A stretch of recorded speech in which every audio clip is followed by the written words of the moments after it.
Hi everyone, Sandra here of the blog thesensiblemom.com, and today is day -5 for David.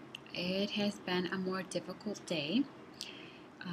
He's getting fludarabine today and ATG, and the ATG requires pre-medication, which we've been having issues with. David is technically allergic to Benadryl because he had a really crazy, very agitated reaction to it. So I won't go into what happened, but it was really bad. Um, and so it's on his chart as an allergy. So instead of using Benadryl to premedicate, in addition to some other meds, in place of the Benadryl, they were trying to use a drug called Atarax. So Atarax has to be taken orally because they don't have the IV form, and he just could not take it. He can take, he's had plenty of really disgusting tasting drugs, but he just tried and couldn't do it. So the doctors decided to try the Benadryl again and see what happened, and or see what happens this time, and it just did not go over well. He got the Benadryl, and at first he started to feel sort of like, or he started to behave not like himself, and then he was tired, like putting his head down, and then he became very, very agitated and just like didn't want the nurse to touch him, didn't want me to carry him. We had to, all day long he's got to be monitored because he's getting the chemotherapy drug, so he's got to be on the monitors the whole time, and he's going to be constantly be checked. So I had to, he needed to get on the bed, he needed to get closer to the machine. So I was like, we were trying to like get him over there, and David, let's sit on the bed, or David, I can carry you, you can sit on my lap. And he was just like wild, like not paying attention to his lines. He had stuff going already through his PICC line, and he was saying that I was pulling him, and when I wasn't, and he was just like out of it and did not want the nurse to touch him, even though he had been super friendly with her earlier today, and she's actually the one who gave him his meds today. And anyway, finally I was able to carry him. So I carried him, and we sat on the bed together, and then he was just wild, very just angry, and didn't want to be hooked up to the monitors. He ripped the blood pressure cuff off. He ripped the pulse monitor off of his toe. He ripped that off. He was saying that I was choking him, and I just had my arm under his head. I was carrying him, and he was saying I was choking him. And then when the nurse was trying to, we had giving him time to just kind of calm down in between, trying to take his blood pressure and everything, and get vital signs and get him hooked up to the monitors, when he was behaving wildly and kicking and things.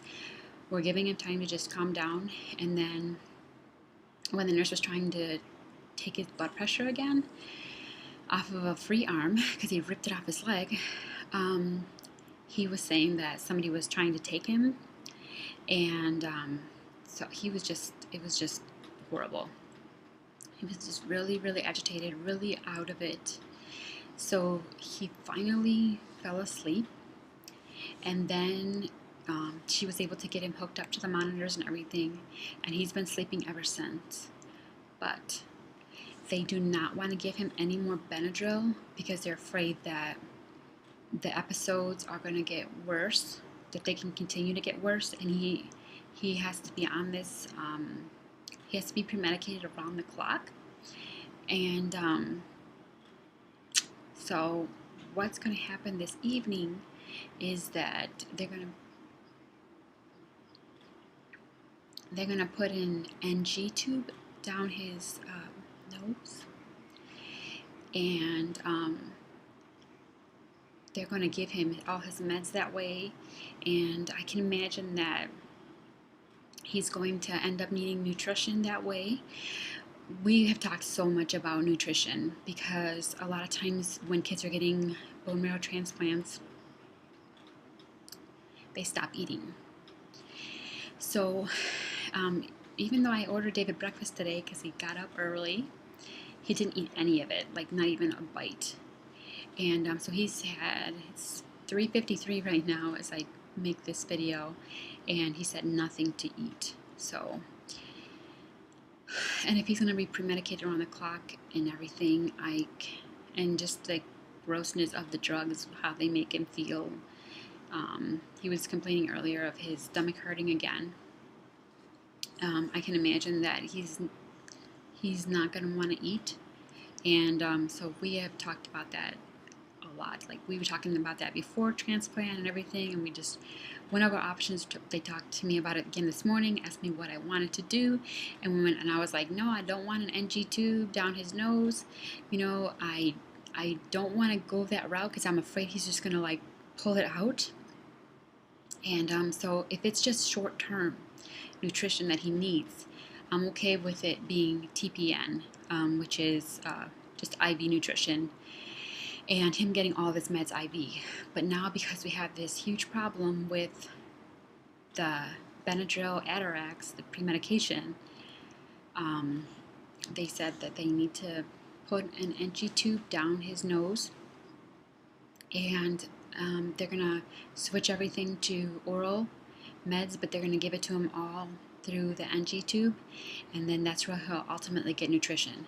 And ultimately, if David doesn't rip the tube out, which Lord willing he won't, it's actually better for him to have nutrition that way versus doing it through his IV, because that can be harder on his on his liver and everything. So it's much better for him to get it through the NG tube. The problem is, just having it in, just getting it in, and then having it in. Is he going to try to pull it out? So that's sort of where we're at right now. And right now he's sleeping, so that's good. They're going to do the NG tube this evening, so I'll let you know how that goes. Another thing that I wanted to mention, just family-wise and everything, that is difficult when you have a child going through a bone marrow transplant and they have siblings. Just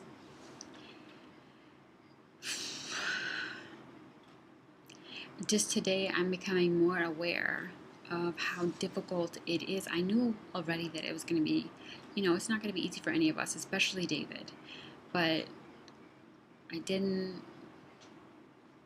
think it was going to be that hard on the other kids. But it is.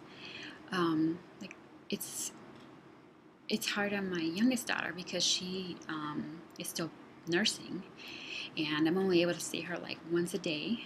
But I just talked to somebody about that today, and so they're going to give me a pump so I can pump here and everything. And then like my 6-year-old Isaac, like Isaac and David were like best friends, and so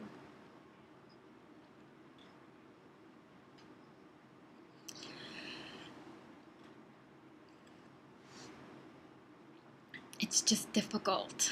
I think I guess he's just feeling a little more sad lately, so but